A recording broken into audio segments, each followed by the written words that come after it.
Wow, stories.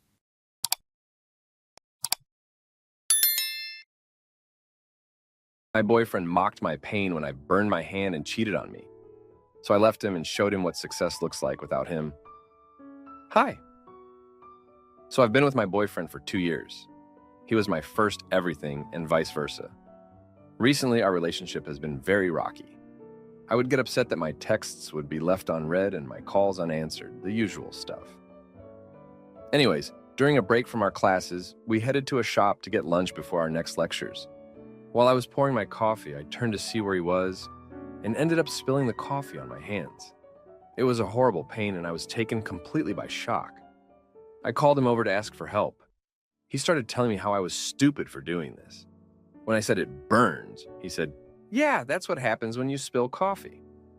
I was upset and in a lot of pain and I snapped back, "Can you please just help me?" He jumped back and told me to fuck off and left me in the shop.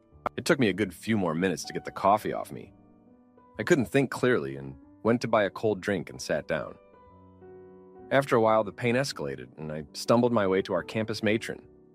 On my way there, I walked past him and he ignored me. I had burned off the top layer of my skin and I'm now being treated for infections from the open wound. My hand will be permanently scarred. Later, when I got home, he texted me saying he had done nothing wrong. And that's what happens when I'm rude and yell. I asked other people who were there if I yelled. They said they didn't even notice I was there.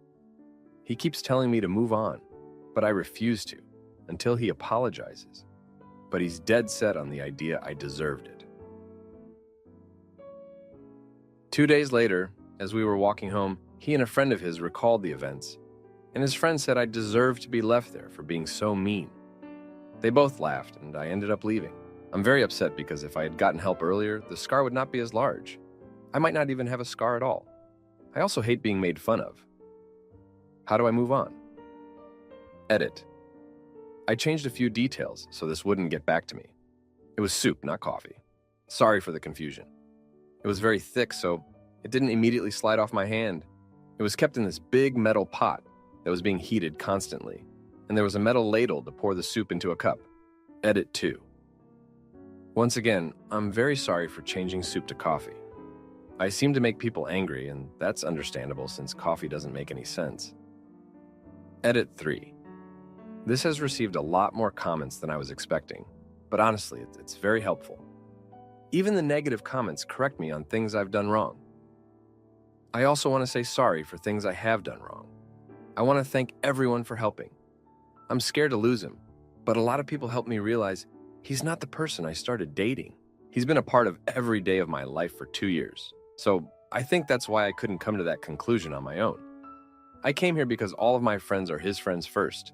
So they would feel uncomfortable with me sharing this. A lot of people said a person who likes me wouldn't do that. I may be stupid to not understand that beforehand. Thank you again. Edit 4. I don't know how many times I'm able to edit this, but if I can one more time, I will update when I have fixed this. I will be better single. Also, for those saying I should have asked someone else for help, or I should know basic first aid. I have autism, and speaking to people I've never met before when I'm nervous or overstimulated usually ends with my words combining and overlapping, and it's not exactly tangible. But I do agree I should have tried to talk or signal to a staff member what happened. Also, it was a shop, not a cafe. I would say the American equivalent would be like a self-serving Costco or a corner shop. I have gone to the doctor after the fact, and yes, I do have second-degree burns across the soft tissue of my thumb and my pointer finger and all across my thumb. I was told it would scar, but a lot of people tell me eventually it will go away, so that leaves me hopeful. Some people said I am not smart enough to be in college, and sadly I agree with some of those statements. Academically, I do well since I have a spelling exemption for dyslexia, but socially I'm not very intelligent. A lot of people describe me as oblivious and naive. It has and will never be my intention to drag my boyfriend ex. I never want him to see this. I love him a lot, and I loved him as a friend for many years. But some people aren't supposed to be together. Final edit. I broke up with him. Thank you all for the help. Now, for a few comments before the update. Comment 1. Break up with him right now. I know it is a long-term relationship and it is hard for you to imagine not being with him, but this is absolutely insane, and the way he is treating you is unacceptable. And the fact that his friends feel comfortable talking to you like this should make you question how your boyfriend talks about you when you're not around. You deserve someone that cares about your open wound instead of telling you to fuck off. Comment 2. Every day we get closer to the hypothetical. My partner unalived my entire family in front of me and did the hokey pokey on the corpses. How can I get over my trauma in time for our anniversary trip? Post becoming a reality. Don't date people who don't care if you're injured and in pain. Instead, choosing to deflect to being outraged that you raised your voice to ask for their help. Don't be friends with people who enable those people. Now, for the update. Thanks for sticking around for an update. So, things have been pretty intense since I last wrote. Just when I thought things couldn't get worse, they did. My ex, let's call him X, started spreading rumors about me. He told people I was overreacting about the burn and that I was trying to get attention. It was humiliating. People I didn't even know were looking at me funny and whispering when I walked by. I tried to ignore it, but it was hard. I felt so alone. My friends who were also friends with X seemed to be on his side. They would change the subject whenever I brought up what happened or how I was feeling. It was like they didn't want to get involved, or worse, they believed him over me. Then, one day, I overheard X's friend, the same one who laughed with him that day, telling someone that I was probably going to fail this semester because I was too busy playing the victim instead of studying. That really got to me. I've always been proud of my grades, and now it felt like even my academic reputation was under attack. But the real kicker came when I found out X had cheated on me. A girl from our class approached me and awkwardly told me she thought I should know. She'd been seeing X for a few months. She had no idea he was in a relationship until she saw us together one day. I was shocked. I felt like such a fool.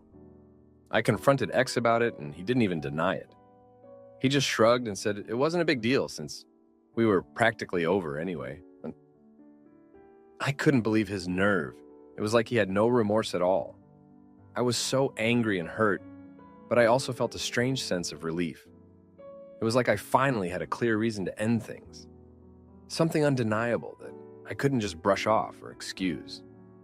I decided to focus on my studies and try to salvage what was left of my semester. I spent long hours in the library, avoiding the places I knew X and his friends would be. It was lonely, but it was better than running into them. One day, while I was studying, I got a text from X. He said he needed to talk to me and that it was urgent. I hesitated, but curiosity got the better of me. We met at a quiet corner of the campus. He looked serious, which was unusual for him. He told me he was sorry. He said he realized he had been a jerk and that he missed me. He wanted to get back together. I was taken aback. Part of me wanted to just forgive him and go back to the way things were. But then I remembered the pain of the burn, the rumors, the cheating, and the loneliness. I told him no. I said I deserved better and that I was moving on. He didn't take it well. He got angry and accused me of being heartless. He said I would regret this. I just walked away. Since then, I've been doing my best to rebuild my life. I've been reaching out to people outside of our shared friend group, trying to make new connections. It's not easy, but I'm determined. I've also been taking care of my hand. The scar is still there, a constant reminder of what happened, but it's healing. I'm learning to look at it not as a mark of shame, but as a sign of my strength and my ability to overcome tough situations. I'm not gonna lie, it's been a rough week, but I'm getting through it, one day at a time, and I'm starting to feel hopeful about the future again.